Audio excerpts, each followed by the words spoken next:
আল্লাহ তার গুনার পাল্লা ভারী হয়েছে, জাহান্নামে না যাবে, জান্নাতে কেন যাচ্ছে?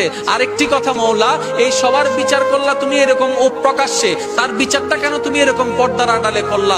সেই দিন রহমান উত্তর দিবে, আমার এই বান্দা কোন বান্দা জানো, যে দুনিয়াতে তার বন্ধুর অনেক গোপন খবর জানতো, ভাইয়ের অনেক গোপন খবর জানতো, বান্ধবীর অনেক গোপন খবর জানতো, বউয়ের অনেক গোপন খবর জানতো, মা বাবার অনেক গোপন খবর জানতো, চাচা জ্যাঠার মামার অনেক গোপন খবর জানতো, আমার বান্দাদের অনেক গোপন খবর জানতো, কিন্তু সেই গোপন খবর সে প্রকাশ করে দেয় নাই, কাউকে বেইজ্জত করে নাই, অপমানিত করে নাই। সে আমার বান্দার ইজ্জত রক্ষা করেছে।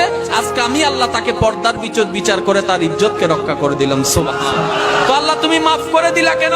আমার বান্দা এটা সেই বান্দা যে সামর্থ্য থাকার পরও গালি দেয় নাই, আঘাত করে নাই, আহত করে নাই, প্রতিশোধ নেয় নাই। সে সর্বদা আমি আল্লাহকে খুশি করার জন্য অন্যকে মাফ করে দিয়েছে। আমি আল্লাহ আজকে তাকে মাফ করে দিয়েছি। বলেন সুবহানাল্লাহ।